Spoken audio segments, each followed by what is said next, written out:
अब म्याप पनि हेरौँ अहिले चाहिँ हामी यो छाउनीबाट उकालोबाट यस्तो चलिरहेको छौँ एकदम यो साइड नाम के अरे आमसला आम्सला आम्सलामा हामी उडिरहेको छौँ मस्त पाराले हावामा कति छोडे यो मुक्ति तोडेर यहे यहे तान भाइ तान तान हाम्रो आम्सला तान हाम्रो आम्सला तान भाइ तान आज म्यापको भरोसामा हिँड्नेछ पानी चाहिँ नपर्दा हुन्थ्यो जग्गामा पानी पऱ्यो भने बेलुका चाहिँ चिप्लो बाटो लड्दै पर्दै हो दाजुले जग्गा त सखत रह्यो नि यहाँ साँच्ची यता माथि मन्दिर रहेछ कि त मन्दिर गयो भने यता माथि मन्दिर रहेछ हेर त जग्गा हेर त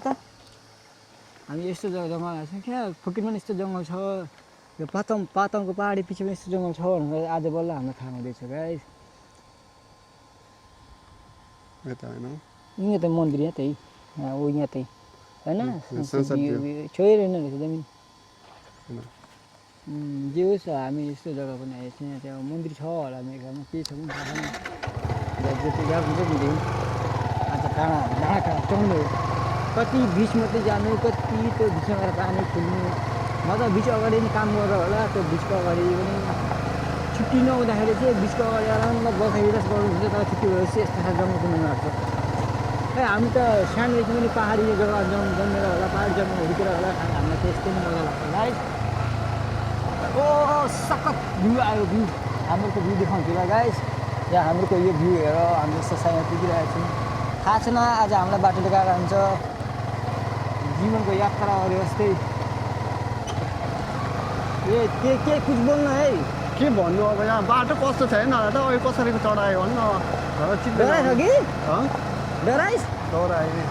डर के आएको जिते भए डराउ हुन्छ चक्का अघिको चक्का साट्ने बेला बस्छ होइन यताउता हिँड्न हुन्छ पोइन्ट छ के भएको खोइ हो नि यार म नि बुझ्दिनँ साइके यताउता हल्किन्छ होइन नठेन सक्थ्यो ठेन सकिन्छ के भन्नु चक्का साट्नु पर्छ चक्का साट्दा सफल हुन्छ अलिकति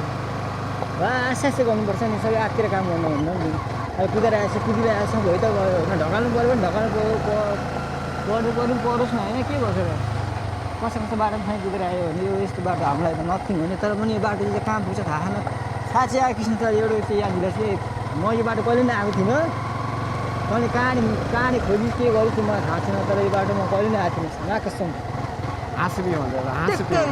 म त कहाँ डाँडामा आयो यस्तै भन्छ नि यहाँ पछि भ्यू कहाँ यस्तो सुकुन भन्छ कि हेर्न यहाँ यस्तो म त अघिसम्म त मुड खराब भएको त जब यस्तो पहाडी आउँदा पहाडी जग्गामा आउँदाखेरि चाहिँ मुड पनि मतलब आफ्नै आप माइन्ड पनि फ्रेस भएर आउँदैछ आफ्नै आप मिलाएर अब कसो भन्छ म त यो उडी जस्तै देखेको छु मान्तीलाको त पहिरो गएको ठाउँमै होइन पहिरो गएर त कुरो झर् गर्छ है साइकल कुद्छ अनि यहाँ साइकल कुद्छ अरे छन्